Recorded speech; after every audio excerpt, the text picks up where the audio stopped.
Добро вечер во 360 степени на Марата 1. Еве ги темите за ово издание на нашиот информативно-аналитички магазин. По изјавата на бугарската председателка Јотова дека со председателот на Европскиот совет Кошта разговарале да се најде некаква варијанта за земјава до јуни. I can confirm that I have also held talks in Skopje, but also here in Brussels that point into a direction of a possible solution. Како се живее во Киев 4 години по руската агресија? Я под двумя одеялами спал. Моя сестра под теплым одеялом. Репортажа. Како се спроведува планската програма за почист воздух промовирана пред 1,5 година? Речиси сите институции го испочитуваа нашето барање и на прашањата кои им ги испративме одговорија во зададените рокови.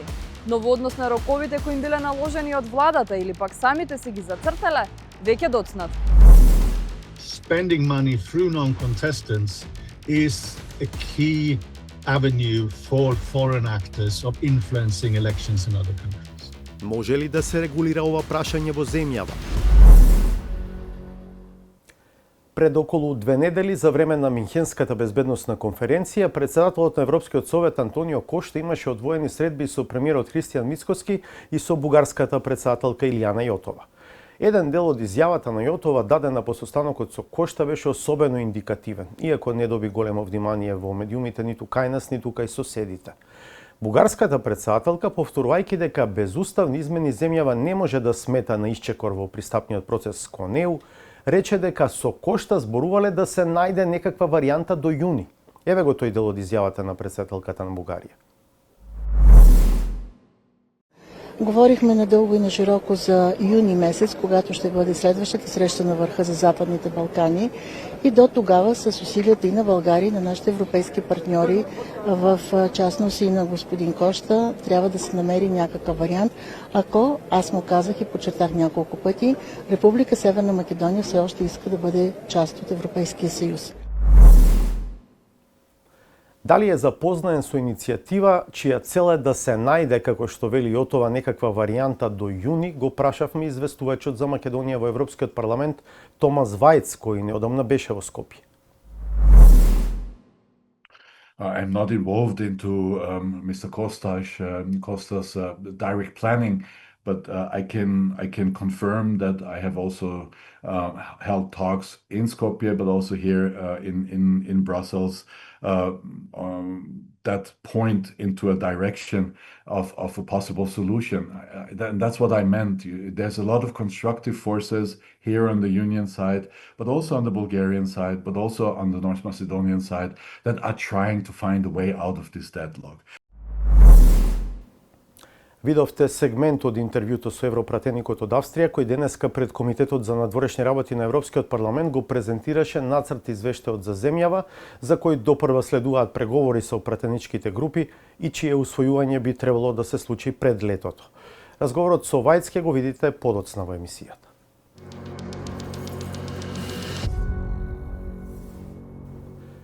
Украина загубила околу 10 од 40 милиони жители од почетокот на целосната руска инвазија, меѓу кои се загинатите, одселените и оние што живеат на териториите под руска окупација, велат релевантни проценки. Во однос на бројот на убиени се смета дека тој се движи меѓу 100 и 140 илјади на украинска страна. Од црната статистика и податокот дека околу 19.000 украински деца се водат како насилно раселени или исчезнати. Како е во Киев, главниот град на Украина, 4 години по агресијата од Русија? Од Владимир Мирчевски.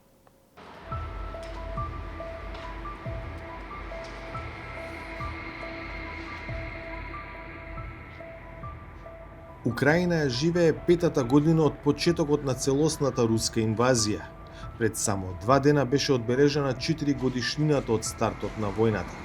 Но конфликтот започна многу порано, уште во 2014-тот, откако Украина, по настаните овде на плоштадот Мајдан во Киев, реши дека сака да биде поблиска до западот отколку до истокот.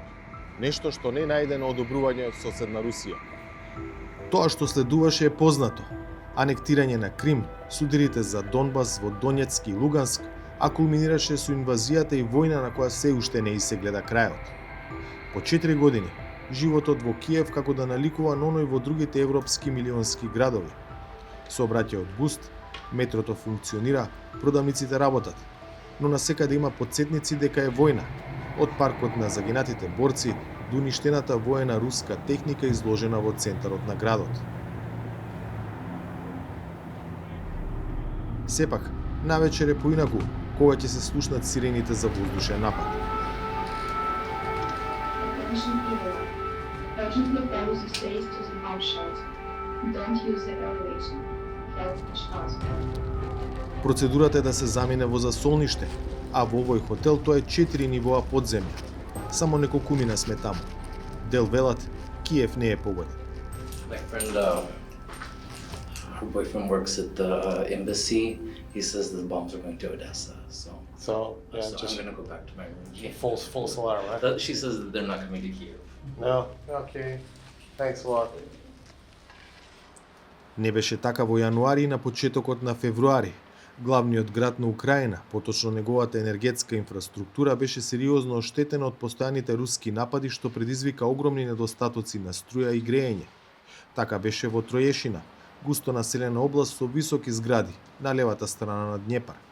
За да се обезбеди некакво грејење и струја за жителите, градските власти, како и во другите делови на Киев, поставија засолниште, неколку големи шатори со генератори.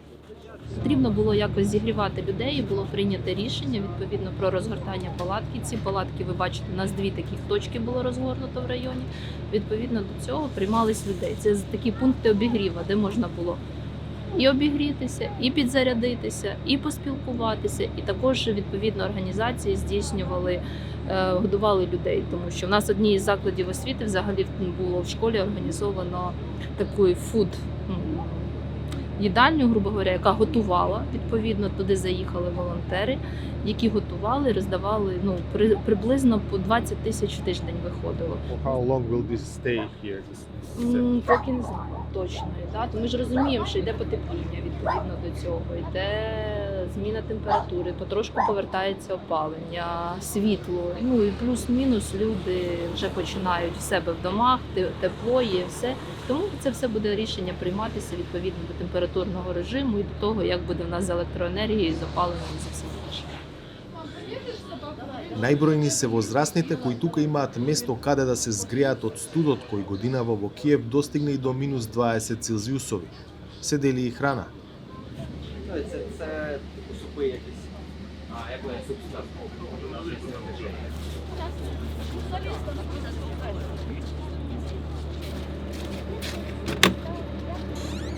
Има и многу деца. Во едниот шатор е направен импровизиран центар за воншколски активности, место за дружење, играње и за учење. Тука сретнавме жена која ни раскажа дека речиси 2 месеца во незиниот стан немало грејење. Страшно сказати, що ми в такій ситуації зараз живемо, але я бачу з точки освітньої, що наскільки наші дітям потрібно отакий, певно, не то, що пункт незламності, а іменно щось організовувати після школи, розумієте? Бо вони самі собі предназначені, це неправильно зараз трошечки. Тут вони навчаються всьому, що хоч розмалюйка, хоч якісь ребуси, хоч все. Оце треба після школи, щоб не тільки сиділи в гаджетах, тут вони і здружуються. І дійсно, оце треба нам піднімати, певно, на цьому рівні, такому патріотичному і зараз. На една од терасите на околните згради наидовме на Богдан, момче кое со семејството побегнало од Луганск. Во Киев е веќе неколку години. Не було опалення у вас довго? Не було.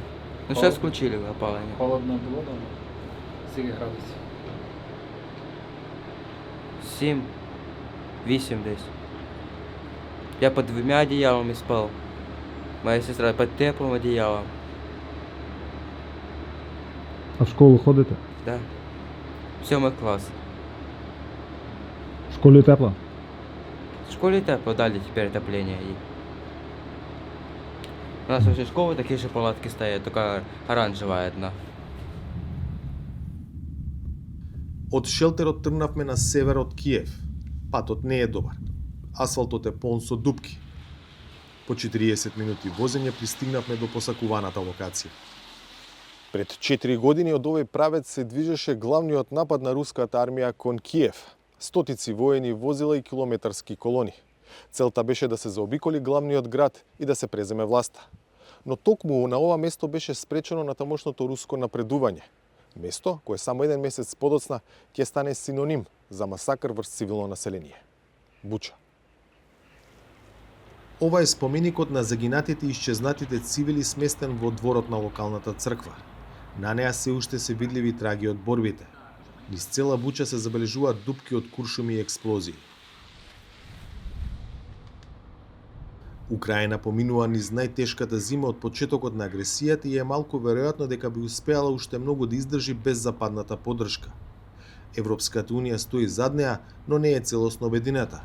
Додека американската администрација на Доналд Трамп турка мировно решение по секоја цена кое не ги става Москва и Киев во израмната позиција. За ситуацијата на теренот, за текот на преговорите, за главните пречки како и за шансите за успех, го прашавме Михајло Подољак. Is it acceptable, is it feasible for Ukraine to forfeit, to lose all of Donbas, to retreat from Donbas as Russia is asking for? От ви розумієте, мені завжди здавалось, особливо після 4 років війни, що Росію вже розуміють. Вона не просить нічого. Вона хоче починати з того, що забере вас щось, що не може забрати силою. Після того, як ви погодитесь це віддати, вона буде підвищувати ставку, хотіти забрати ще щось, вона не зупиниться, тому що буде вважати, що ви готові віддавати. Це ж принцип російської зовнішньої політики, радянської зовнішньої політики. Вони так завжди діяли. Це аморально говорити про можливість добровільної передачі своїх територій агресору. З іншого боку, ще раз підкреслюю, а Росія ж не говорить, що вона хоче зупинитись тільки на Донбасі. Вона хоче взяти під контроль всю Україну. Вона хоче взяти під контроль ще низку областей України. Херсонську, Миколаївську, Запорізьку і так далі. І як тільки, підкреслюю ще раз, ви на переговорному процесі почнете говорити про готовність щось добровільно віддати Росії, вона відразу на столі буде мати інші пропозиції. Я так зараз сарказмом говорю. Пропозиції, щоб вас не існувало. Це ж не війна про територію. І це третє. Це ключова помилка багатьох. Це війна на знищення, на виживання. Then, as I understand, then what's the point to negotiate with someone who doesn't just want a piece of the land, but wants the whole of Ukraine? Why do you sit on table and discuss with them when there are fears, of course, that even if there is some kind of peace solution, that there is no guarantees that Russia will respect that peace solution, that maybe again she will not attack? Можна і треба. Тому що на переговорному процесі, коли присутні інші або посередники, як Сполучені Штати, модератори, або інші країни, ви фіксуєте статус-кво. Ви фіксуєте, як ви хочете закінчити війну і чому це правильно. О, дивіться, президент Зеленський пропонує, стоїмо там, де стоїмо. Ми розуміємо, що сьогодні, на жаль, на превеликий жаль, ми не можемо звільнити всі окуповані території.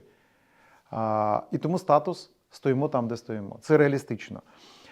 Ви фіксуєте свою позицію, ви даєте аргументи, і все ж таки позиція Росії буде для всіх очевидна, в тому числі для посередника, для Сполучених Штатів, що вони є проблемою в переговорному процесі. Україна продовжує своєю контрвійною обнулювати всі репутації Росії, і мілітарну, і, як там казали, Друга армія світу. Да? 4 роки воює Друга армія світу з маленькою, відносно, країною в Європі. І не може близько дійти до кордонів Донецької області. Тому ще раз, переговори потрібні, переговори активні, і ви там маєте доводити свою позицію, яка в фіналі має привести до того, щоб країна-агресор була примушена до миру. Then where do you see the possible maneuvering space to find the solution? Because there are fears in the international community, especially among the European countries, that maybe this American administration is pushing for any kind of solution just to end the war. But any kind of solution doesn't mean that it is in favor of Ukraine, which has been attacked for the past 4 years. Одна справа заяви, одна справа інформаційна позиція, а інша справа, що роблять Сполучені Штати по відношенню до Росії. От дивіться, продовжують Сполучені Штати продавати зброю через європейські механізми Україні. Продовжують. В тому числі протиракетні системи, в тому числі протиракети конкретно до тих же Петріотів. І це дозволяє нам закривати небо. Продовжують ділитись інформацією, яка є критичною з точки зору оцінки, що збирається робити, на якому напрямку Росія продовжують. То ми можемо оцінювати слова, а вони, як посередники, ще раз підкреслюю, мають займати певну нейтральну позицію, а можемо оцінювати дії. І дії говорять про те, що вони хочуть дотиснути Росію. Питання тільки в швидкості, питання тільки в обсягу. І знову ж таки, тут в мене питання до Європи. Обсяг тиску на Росію має бути більшим, а не однією рукою підтримуємо мілітарні програми спільні з Україною, а іншою рукою купуємо скраплений газ. Едно од прашањата што засега не е во главниот пакет на преговори, а исклучително важно за Украина, е она за судбината на исчезнатите и насилно раселени украински деца. Се претпоставува дека станува збор за илјадници случаи во кои Русија насилно префрлила украински деца во области под нејзина контрола, им доделила руско државјанство, ги дала на посвојување на руски семејства и го попречува нивното враќање кај родителите. Поради сомневања за вмешаност, Меѓународниот кривичен суд издаде налози за апсење на претседателот на Русија Владимир Путин и комесарката за правата на децата Марија Лвова-Белова. Reckoning Project е една од организациите која се занимава со потврдување на случаите на земени деца и нивно лоцирање. Бројката е огромна. Я би говорила про верифікованих кейсів, яких, можливо, зараз є близько 10 тисяч. Що означає верифіковані? Це означає, що є прізвище дитини, яка значиться в Україні безвісти зниклою. Тобто можна подивитися в відкритих джерелах по базі МВС, що ця дитина, значиться, зникла безвісти. Також встановлені обставини приблизні, хоча б за яких ця дитина зникла безвісти, і приблизні обставини її наступної події, які з нею відбувалися, через що можна зробити висновок, що там є ознаки незаконної депортації. І таким чином такий кейс стає верифікованим. Но иако сака да се држи до потврдените случаи, вели реалната бројка е друга. Напевно, що набагато більше. Їх, напевно, що набагато більше, ніж 19 тисяч. Але коли ми говоримо про те, що ми знаємо, те, що ми можемо підтвердити, то це приблизно такі цифри. Чи можна сказати, що 19,5 тисяч – це цифра, якою не можна оперувати? Я думаю, що нею можна оперувати, оскільки вона офіційна.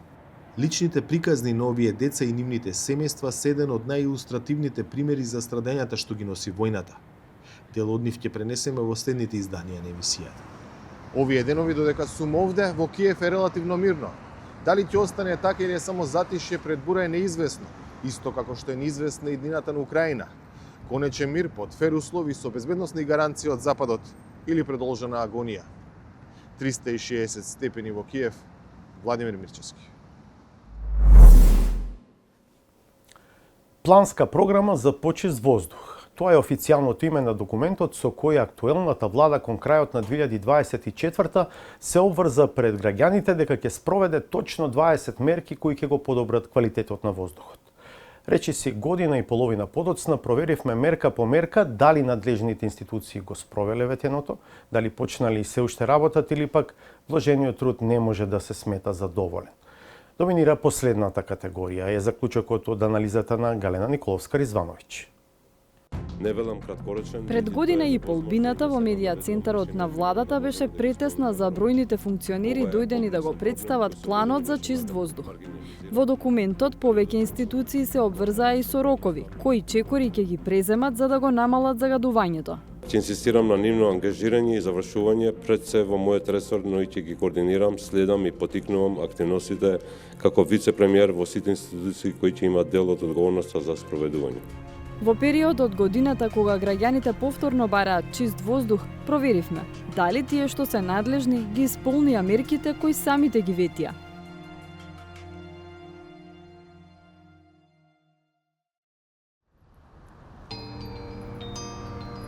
Лисич е една од скопските населби каде мерната станица често покажува висока концентрација на ПМ честички. Во истражувањата за утврдување на изворите на загадување на воздухот направени изминатите години, се покажа дека најголем удел има загревањето на домовите. Граѓаните со кои разговаравме, а кои живеат во руралниот дел од населбата, се префрлиле на затоплување со електрична енергија, но не сите и целосно. Кој искористил, враќа старите ќумиња да земе инвертер клима, али има такви што се греат на дрва, што лично јас те верувам дека е загодувањето од дрвата. Па се загреваме комбинирано, некогаш на струја, некогаш дрва, така. Комбинирано, имаме парно. Во подрумот ми е долу и така да по потреба, ако е поладно, парното, ако е потопло, на струја. Со бука се греаме, со години, да ти кажам правилно. Каде набавувате? Од складови? Од сладови, да. Па нема сега сладови се предпријатија, тешко ги има сега. Квалитетно огревно дрво е насловот на една од мерките во владиниот план за чист воздух. Одговорна институција е јавното предпријатие Национални шуми. Тие се обврзале дека ќе обезбедат огревно дрво со влажност до 20% за продажба на домакинствата. А во фаза 3, дрвото ќе се продава на единица маса килограм со дефинирана топлинска моќ. Бидејќи рокот истекува во 2027, односно следната година, го прашавме директорот Здравко Трајанов дали веќе продаваат дрво според владиниот план. Со текот на годините ние ќе бидеме обврзани на некој начин да имаме во својата продажба, во својата палета и суво дрво.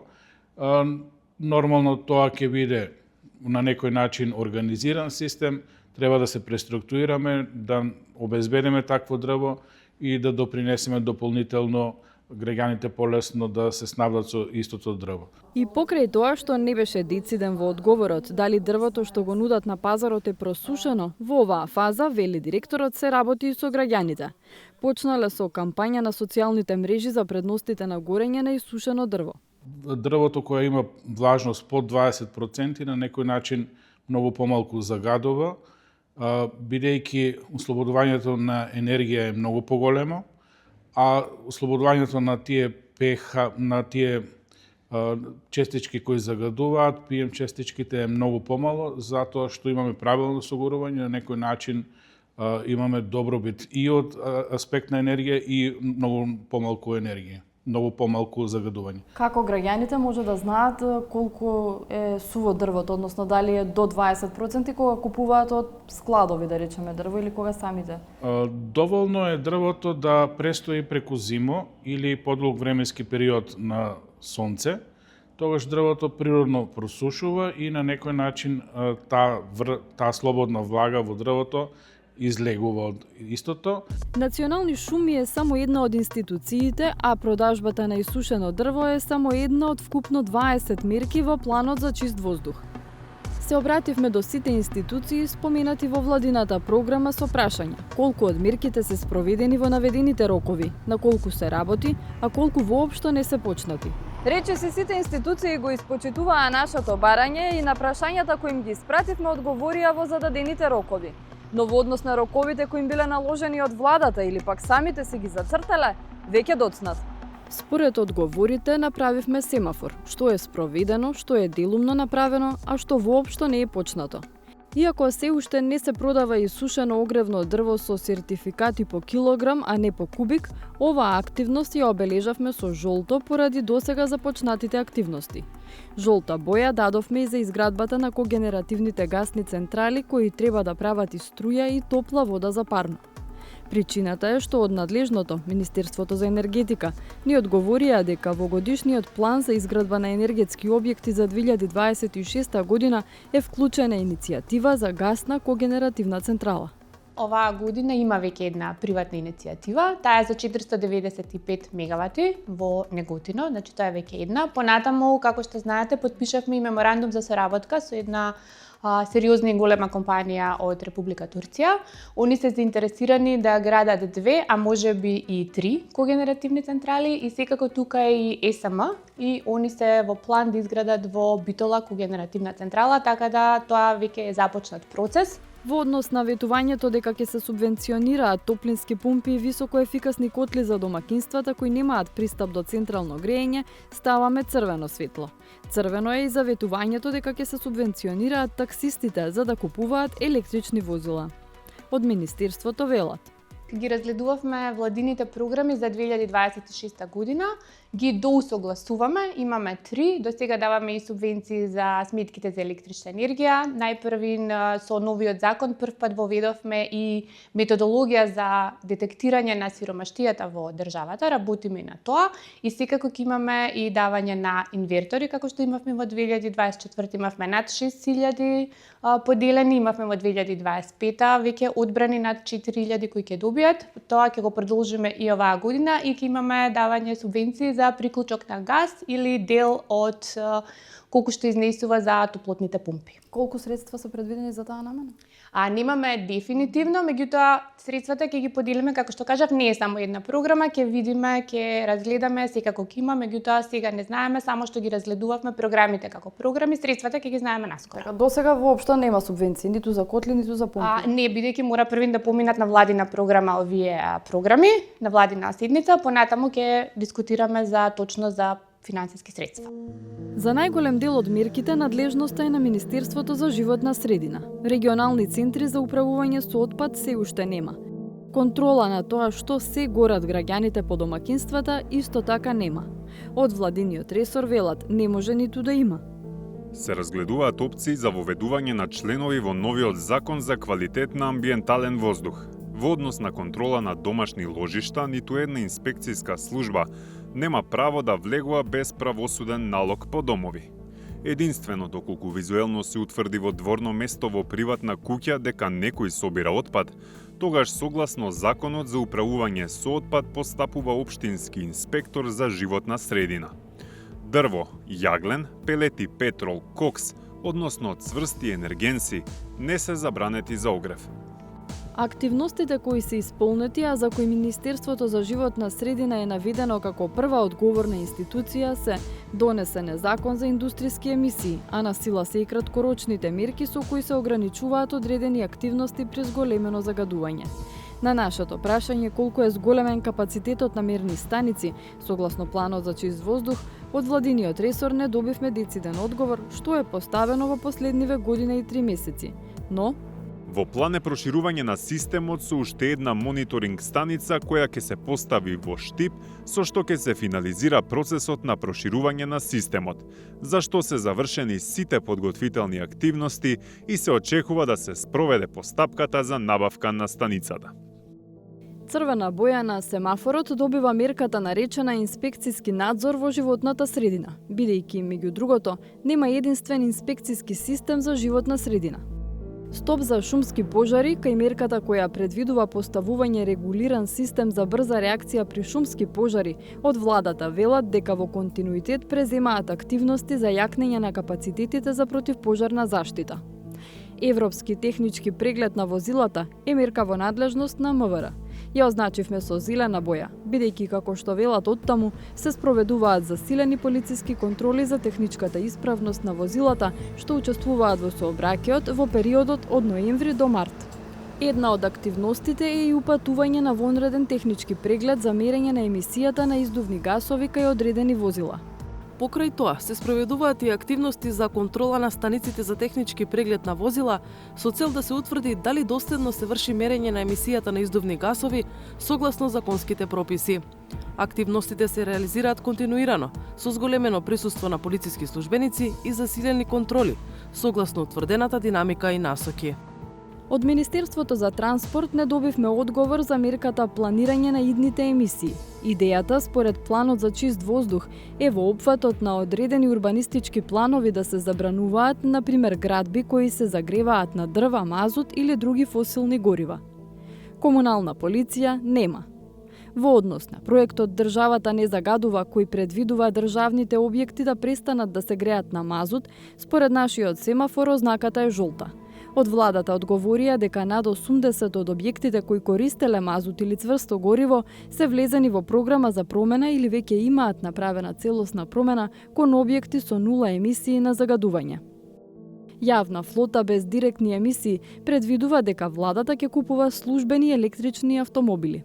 Во насока на оваа проблематика загадување на воздухот, ние почнавме оптимизирање на возниот парк, расходувавме 104 возила, со тие средства кои што ги добивме односно ги доби државата од продажбата на тие возила, планот ни е да ги побараме од Министерство за финансии да почнеме постапка за набавка на електрични возила, градски електрични возила. Тоа ни се наменети конкретно за оние курирски служби кои што ги обслужуваат институција до институција, веќе моментално користиме некои стари возила кои што се поголеми загадувачи, захтеваат многу сервиси, бидејќи се доста стари од 2011 година. Од продажбата на старите возила СОЗР добиле скромни 25.000 евра, а иако на хартија мерката изгледа амбициозно, скромни се и плановите за електрични возила.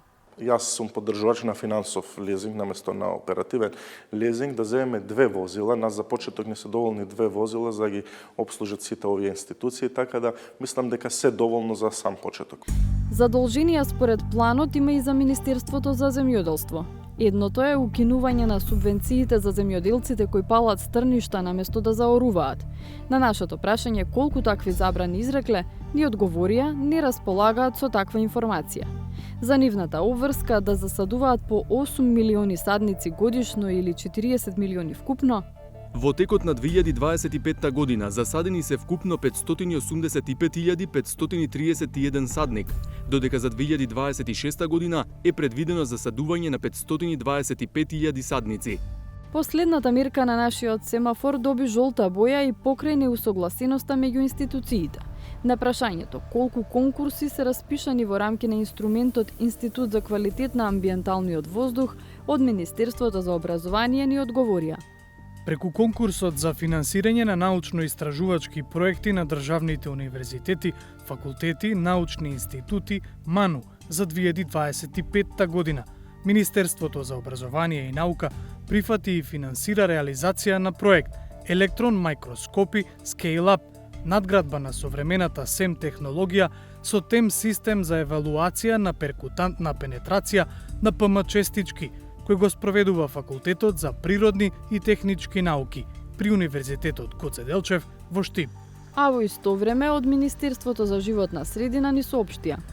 Министерството заклучно со 2026 година не спровело конкурс во кој експлицитно се поддржува научна истражувачка дејност за намалување на количеството на загадувачки материи во воздухот.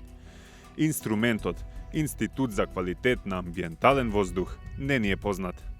Или се на се, нашиот семафор покажува 10 црвени светла, 6 жолти, 3 зелени и 1 сиво, бидејќи не добивме одговор. Тоа значи дека владата, ресорните министерства и другите институции не постигнале значителен напредок за половина од ветените мерки. А без тоа, нема како да се стигне до целта – намалување на загадувањето на воздухот.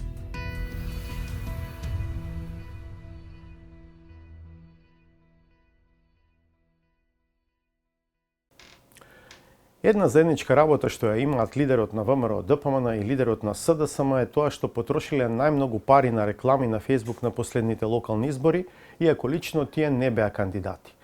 Тоа што им е заедничко со сите други политичари кои се рекламирале на социјални медиуми е што ваквиот тип на маркетинг се уште не е доволно регулиран и транспарентен, особено во однос на потеклото на парите со кои се плаќаат тие кампањи. Потребата од законска регулација на оваа област е само една од препораките во извештаите по изборите 2025 кои со повеќе организации и со домашни и странски експерти ги изработи меѓународната организација IFES. За прв пат се советува уредување на темата на политички маркетинг од неучесници, лица или организации кои агитираат за одредени партии и политичари, но не се ниту кандидати, ниту дел од партиските структури. Владко Чаловски. Иако изборите минатата година беа локални, а премиерот Христијан Мицкоски и лидерот на СДСМ Венко Филипче не беа кандидати за градоначалници, двајцата се меѓу најактивните огласувачи на социјалните мрежи за време на изборната кампања. Мицкоски потрошил околу 11.300 евра за 80 реклами, а Филипче 10.200 евра за 39 реклами во периодот од 29 септември до 70 октомври 2025 година. Според анализата на организацијата Метаморфозис, партијата Левица, која не доби државни пари, а со тоа и простор за кампања во традиционалните медиуми, на социјалните мрежи вложила над 12.000 евра. Меѓу кандидатите за градоначалници најмногу потроши Лорца Георгиевски, околу 10.100 евра за 200 реклами. Сето ова упатува кон заклучокот дека партиите и нивните представници се повеќе водат кампањи на социјалните медиуми и меѓународните платформи.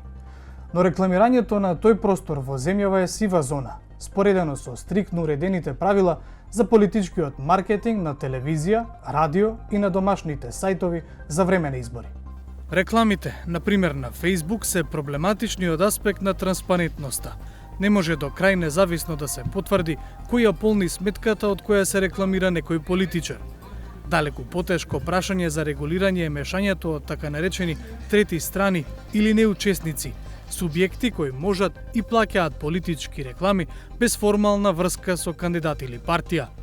Тие на никаков начин не потпагаат по членот 85 од изборниот законник кој ги обврзува партиите на финансиска транспарентност, а можат директно да влијаат врз изборниот процес преку промоција на одредени политики и селективни информации. Анализа на темата по последните избори во земјава подготви Магнус Оман, меѓународен експерт за политичко финансирање. Regulating the advertising online is incredibly important. We have the European Union regulation to influence countries on how to do this. The next step is to look at campaigning online that is not in the form of advertising.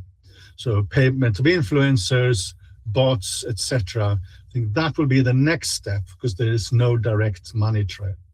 Колку е комплексна темата на финансирањето на кампањи од така наречени неучесници, говори фактот дека само 14 држави во светот имаат некаква форма на регулација на ова прашање. Actors within North Macedonia can use this as an avenue of spending money on election campaigns without us knowing. So a political party or a wealthy candidate in North Macedonia can use money spending through non-contestants and we won't know about it. That's one part of it. That doesn't need to involve anyone from outside the country. But it is true that spending money through non-contestants is a key avenue for foreign actors of influencing elections in other countries. Според актуелното домашно законодавство, изборните кампањи на партиите на медиумите ги финансира државата, но нема правила и граници за рекламирање на социјалните медиуми, а не пак за кампањи кои влијаат на изборите и ги водат неучесници во изборите. Тоа беше повод да разговараме со законодавците. Упативме покана до сите 6 пратенички групи, а од нив се одзваа 3: ВМРО, ДПМН, СДСМ и Левица. Јас одговарам за потрошените пари од средствата на политичката партија. И на таа сметка, ме разбирате? Јас не можам, во таков случај би можел и некој и надвор држава да финансира, ако зборувате за дигитални медиуми, или некој, или што ќе правиме со луѓето кои што на балкон си изваѓаат транспарентни. Реџеп Исмаил од партијата Левица вели дека одговорноста за прашањето не треба да падне на грбот на партиите. Ако се говори за модел за регистрација на така наречени неучесници, смета дека тоа треба да биде решено во договор меѓу државните институции и платформите на социјалните мрежи.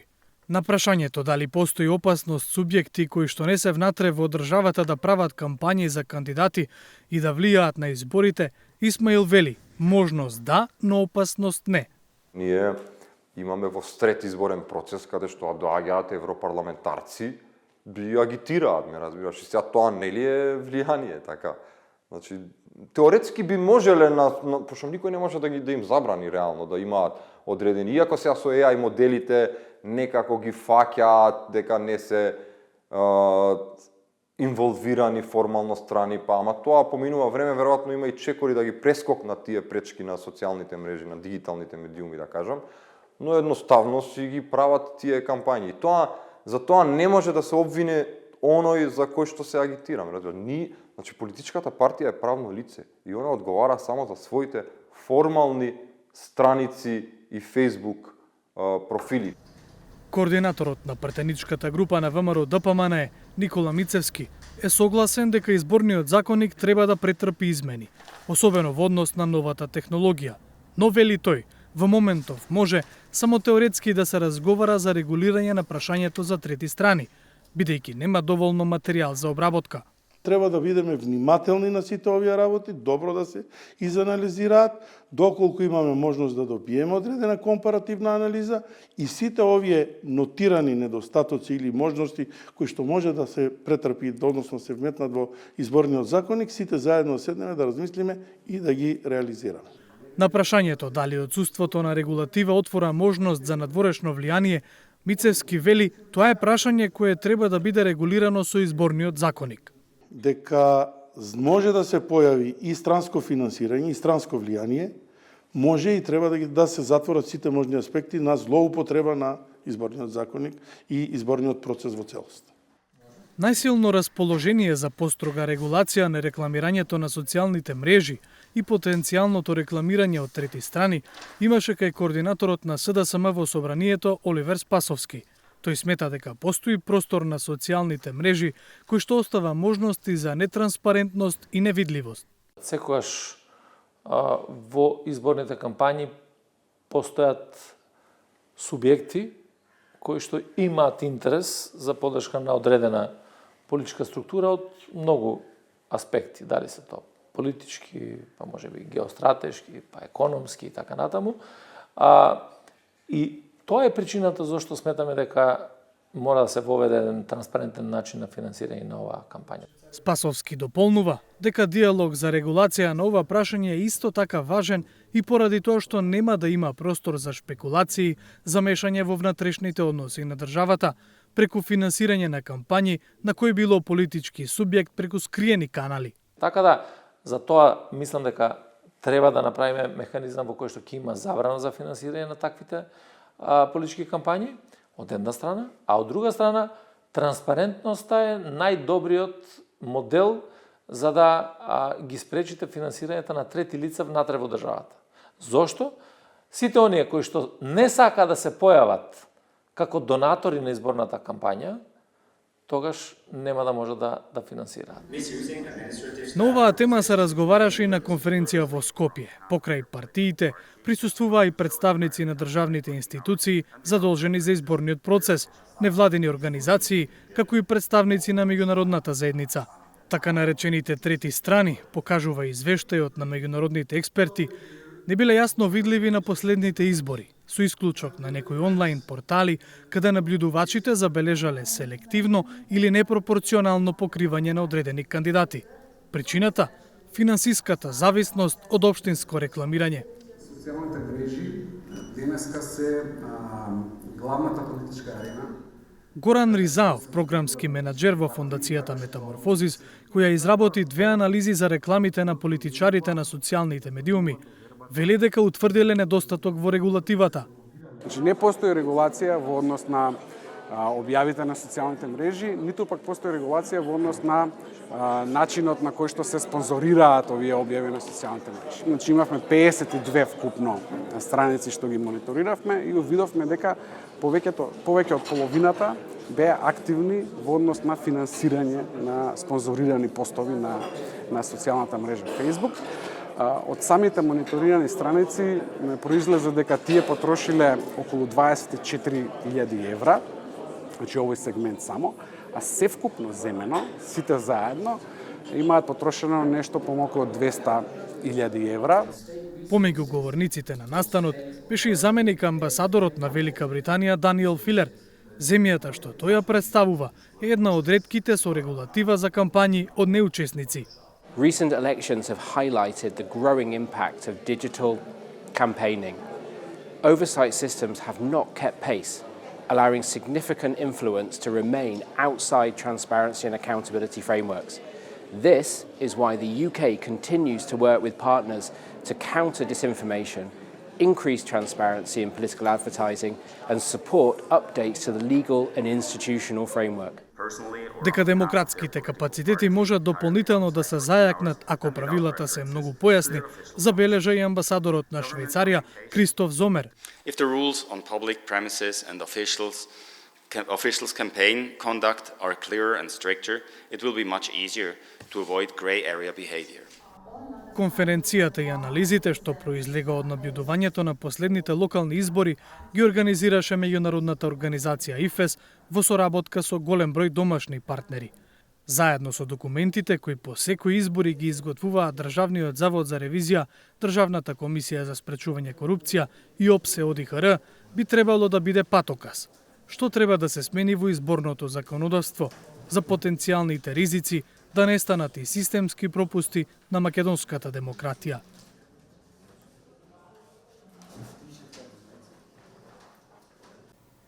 Во продолжение на емисијата, најавеното интервју со известувачот за Македонија во Европскиот парламент, австрискиот европратеник од редовите на Зелените, Томас Вајц. Тој денеска го презентираше нацрт извештајот за земјава во кој една од централните пораки останува неопходноста од усвојување на уставните измени за исчекор во преговорите за членство. Господине Вајц, ви благодарам за ова интервју. Денеска го презентиравте новиот годишен нацрт извештај за Македонија. Со оглед на турбуленциите минатата година, кои се вашите очекувања за предстојните преговори со известувачите во сенка за конечната верзија на извештајот? Well, my goal is to present a well-balanced report, and this is just the start of the negotiations. So in the future weeks, we will see the amendments of the colleagues, and there will be an active cooperation with all shadows and members that are pro-European and pro-democratic. So I expect constructive negotiations based on the facts that we see happening in North Macedonia, and based on also the findings of myself and the Commission. So the aim is to present a well-balanced report, and I don't expect all too much troubles ahead. Минатата година се сеќававме се соочивте со критики за она што некои го опиша како ваши промакедонски ставови. Како би ги дефинирале вашите сегашни односи со бугарските европратеници? I cannot generalize here. I work with all Bulgarian MEPs that are pro-European and pro-democratic, and that I face criticism once in a while for this is part of the political scene, but I'm confident and positive that we will find good solutions and again come up with a well-balanced report that is respecting all the aspects that need to be respected. Потребата од уставни измени за вклучување на бугарската етничка заедница се очекува повторно да биде спомената во овогодишниот конечен извештај како услов за отворање на преговарачките кластери. По вашата неодамнешна посета на Скопје, дали сметате дека земјата е поблиску или подалеку од уставни промени? Well, these constitutional changes are a requirement to effectively start EU negotiations, accession negotiations, and questions of protections of minorities. This is a European issue, and this is not a speciality for the one or the other ethnical group or community. This is a general request and actually a general condition for countries that want to join European Union, and also for countries that are members of European Union today. So this will be in the report once again, and also it is important that the government moves on reforms now that we have a year where we see no elections upcoming. So this is a year to deliver on reforms, not just on the constitutional amendment, also the so-called reform agenda. Growth Pact is an important issue. There are still reforms needed, and if they are not in place until June, the country might lose 47 million euros of budget support coming from the European Union. I would strongly regret this, because it's important that the European Union supports the countries of the region and North Macedonia also with financial means. Ја спомнав вашата последна посета на Скопје. Дали слушнавте нешто поразлично во врска со уставните измени од представниците на власта? Yes, indeed. It is an important topic. I had talks with the different ministers, also with the Prime Minister. There's an awareness that this is a general issue for the European Union that's called minority protection and the right for self-identification and the right for cultural expression. This accounts for all groups and in all the countries. I see a readiness to engage also further in diplomatic talks, maybe small steps of building trust again between the countries. There's a lot of constructive forces also on both sides, and I hope that constructive forces prevail because at the end of the day, we're neighbors. We have a common interest. We have common security needs. We want to build an economic area that is prosperous. So we have a lot of interests in common. North Macedonia, Bulgaria, the whole region, also the European Union.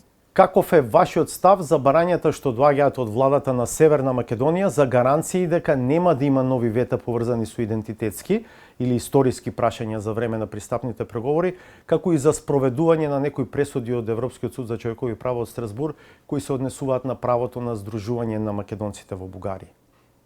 Well, the right of assembly of Macedonians in Bulgaria needs to be fulfilled anyhow. I think this should not be linked to any other questions, as this is the right of every community or ethnic minority to form associations and to express their cultural identity.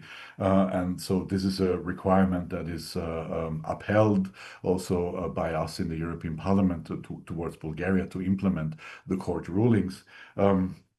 In this regard, I would say, I think, once again, it's a diplomatic exercise that needs to be done. And for diplomatic exercise, you need to have willingness on both sides. And I see this rising willingness. And this makes me relatively optimistic that we can find solutions. Can there be absolute guarantees that there will be no more requests from the side of European Union? This is impossible for the Commission to do because it's a long process of negotiations, and it might be at a certain moment that reforms that are not happening on the ground might lead to some question marks. But what I see today is a huge window of opportunity. Not a single member state is blocking the accession progress for the region and also for North Macedonia beyond this question of a constitutional amendment.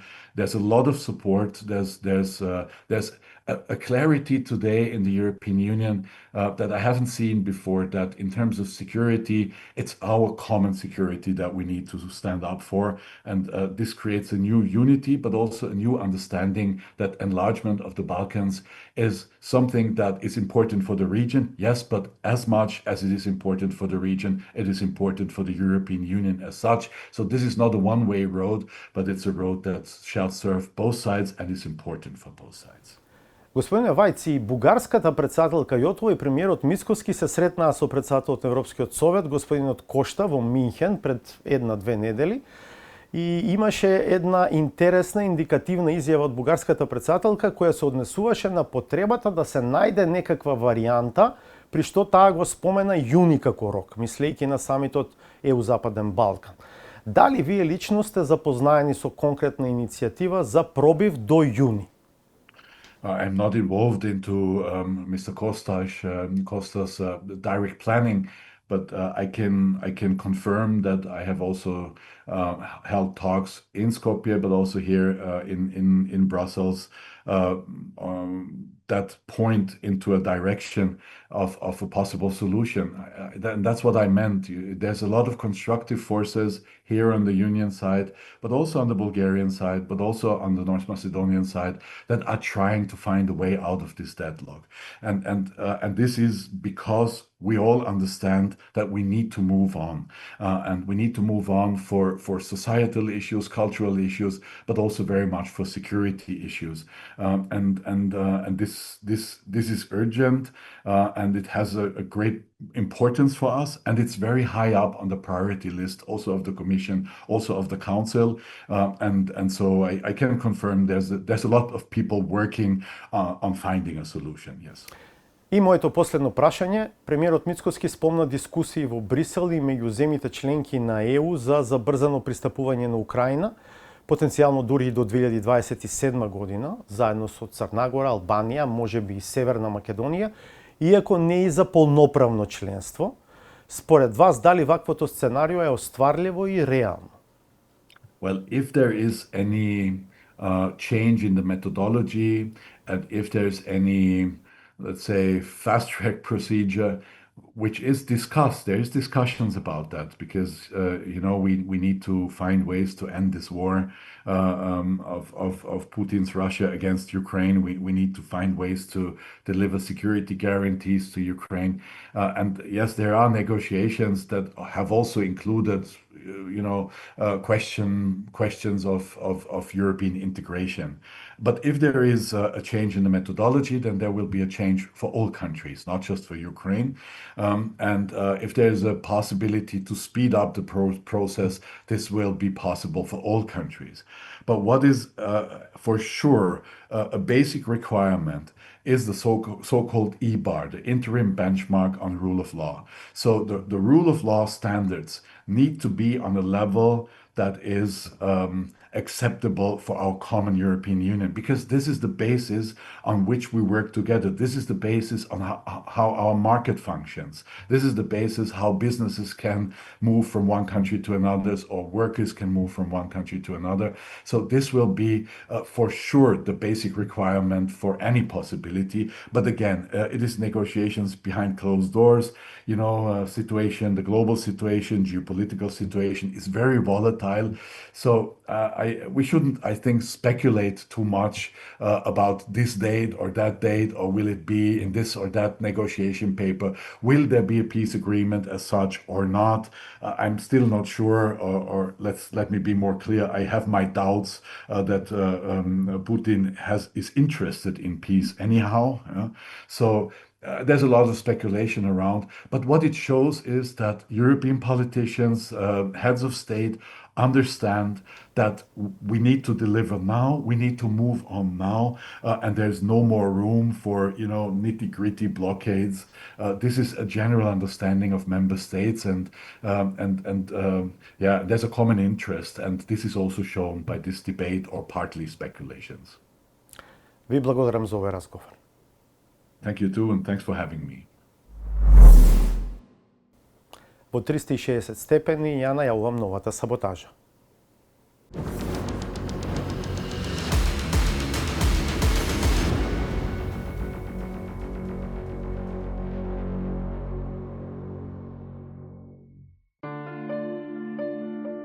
Желбата на локалниот шериф Били да стане дел од големата четворка изгледа ни повториот обид нема да успее. Впечаток е дека со поведението предизвикува за него да се креира слика која никој не би сакал да ја шерува на својот профил. Со неговата појава на таа лидерска средба со возилото од над 150.000 евра и со таблиците гангстерски, јас со таков човек не влада да делам, јас седиште во автобус искрено не би сакал да делам. Сепак тој се уште има едно од гарантираните места во владиниот автобус, но гори од желба. Тој да одредува или поточно да најавува кои ќе бидат патниците кои ќе останат, а кои ќе се симнат на првата постојка. Veçma është e njohur botërisht, publikisht që një nga ministrat I cili do të rikonstruohet në rikonstruimin e qeverisë, do të jetë edhe ministri I drejtësisë.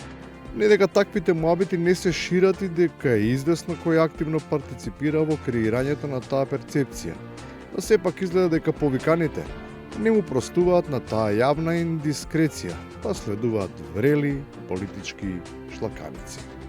Кој ќе биде биелка сами премиер, тогаш веројатно он ќе кажува кој ќе биде министер, а кој не. Јас сум мандатар на владата и јас се составам владата. Ако некој тоа го заборавил, еве да го потсетам.